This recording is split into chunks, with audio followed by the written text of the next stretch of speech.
Darling Albert, anak, Jepoy, kumain na kayo. Oh, anyari sa inyo? Bakit ganyan mga itsura nyo? Kasi darling, natalo kami nung pamilya ni paring Kaloy dyan sa nauusong flip-top ng mga bata ngayon. Visit. Baka naman kasi hindi mo kinausap ng ayos. Tsaka, sa mga flip-top na yan, bakit ba naman sasali pa kayo sa mga ganyan? Away, bata lang yung mga ganyan eh. Tara nga kay paring Kaloy, samahan nyo ako, kausapin natin na maayos. Maayos ha, mahinahon. Paring Kaloy? Paring Kaloy? Sino yun? Hoy, Marindelia, napasadya ka, anong meron? Ayun nga paring Kaloy, yung asawa at anak ko, medyo inis nga sa inyo, gawa ng natalo nyo daw sa flip-top na yan. Oo. Wala naman problema sa akin kung talagang mayayabang kayo. Wala naman problema kung natalo nyo sila sa flip-top na yan. Pero ang sa akin lang naman away bata yung mga yan. Malalaki na tayo, wag na tayong makisali pa. No? Sige paring Kaloy, una na kami. Salamat, sige. Dog ka ng dog! Nakita ko yung tatay mo tinutuli sa ilog na tira itlog! Ano? Asawa ko yan, darling! Abate ka, biglaan to Alam ko trabaho ng tatay mo, tanod. Nakita ko sa ilog, inaanod! Sus, wala yan. Ako si SpongeBob, ikaw si Patrick. Nakita kita kanina tumatay sa plastic. Wala na. Sus, alam ko ulam nyo kagabi pa sis. Hindi.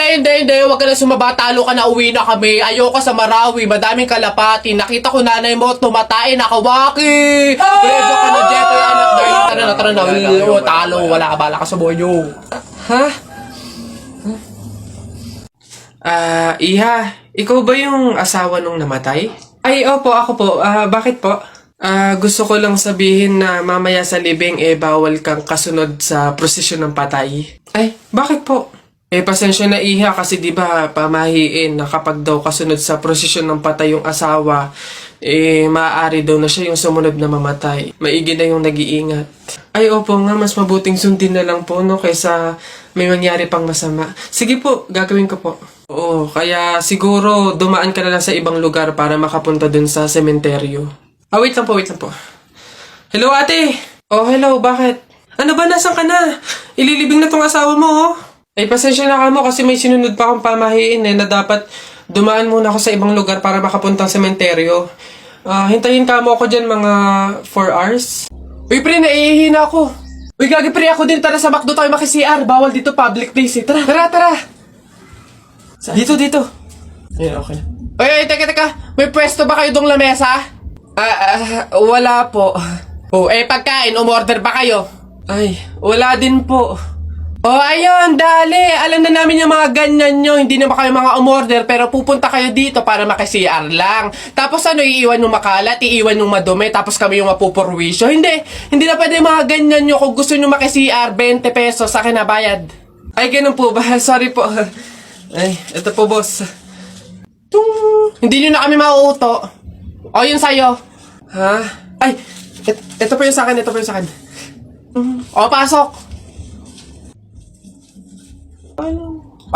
Teka, saan ka din pupunta? Sa CR, bakit? Sus, panigurado nakiki-CR lang din to. Again, hindi na po libre ang CR sa McDo. Kung gusto nyo, magbayad kayo ng 20. Buti nga 20 nga lang. Libre na tissue, libre na sabon, libre na tubig. Swerte nyo nga, 20. Akin na. Sorry, what? I am the manager here and who are you? Bago ka lang dito? Ay, sir, sorry, hindi ko po kasi alam. Patay. You're fired.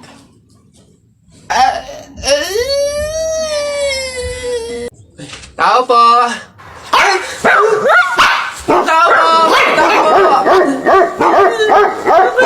Ano ba yan, Nay? Nakakatakot naman yung mga tahol na aso.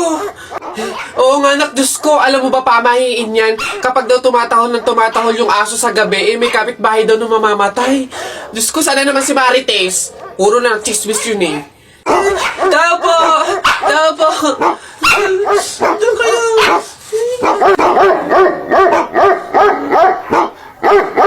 Aray. Ano yun? Visit kayong dalawang mag-ina kayo. Kaya tumatahol yung aso dahil andun ako sa labas. Puro kayo pamahiin. Tawag ako ng tawag, wala man lang sa inyong nagtangkang lumabas para sa akin. Ay, kuya lang. Puro kayo pamahiin. Nilapan ako ng aso't lahat. Aray, magbibigay lang naman ako ng ulam sana eh. Ito, aray ko. Tahol kasi ng tahol yung aso, kala namin may mamamatay eh. Oo nga, mamamatay ako sa inyong dalawa. Aray ko yung rabies, yung kumakalat na. Okay girl, eto na. Ang kailangan mo lang, inote mo ha, eyeliner at lip tint lang. Hindi mo na kailangan bumili ng iba pang product. Save money, okay? Simula ngayon, magtitipid ka na. Okay, game? Let's go. Okay, alin ba dito? Yun na lang kaya. Hi! Hi, ma'am! Ganda nyo naman. Ups. Wala akong ibang kailangan kundi eyeliner at lip tint. Hindi nyo na ako mabubudol, girl. Hindi na. Ay, ganun ba, ma'am? Sayang naman yung i-offer kong lipstick. Pang lipstick na nga, blush on, at pang eyeshadow pa, all in one. At limited edition pa na para sa'yo. Sayang naman. Ganun ba? Patingin nga. Ay, ang ganda nga. Magkano naman to? Ay, ma'am, 599 lang yan. O, di ba? Murang-mura. 599 lipstick lang. Ang mahal naman. Wag na nga. Eh, ma'am, good quality naman kasi. Tsaka nga, limited edition lang yan na alam ko talagang para sa'yo. Bagay na bagay sa'yo. Yung pit na pit sa'yo. Bilhin mo na. Ganun ba? O, sige na, akin na nga. Masubukan. Deserve ko naman siguro to. O, last na to, ah. Hi, good day, ma'am. Hi, ma'am. Ay, vitamin C. Yeah, gusto ko mag-ano kuminis ng balat ko. Tapos moisture. Babe, tapos ka... Oh! Babe, ano yan? Buwa ka ng siya. Akala ko ba dalawang product lang yung bibilin mo? Eh, ba't parang buong store na yung binili mo? Ito, ano to? Primer? $7.99? Eh, yung panty mo ang butas, hindi ka makabili ng bago? Hindi, sorry. Kasi nga yung mga sales lady doon. Ang mga budalera.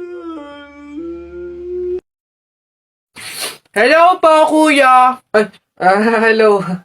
Laro po tayo. Ay, hindi pwede. Alis ako eh. Oh! Sige na. Ito yung sa'yo, airplane. Ito yung sa akin. Kunwari, babarilin ko yung airplane, ha?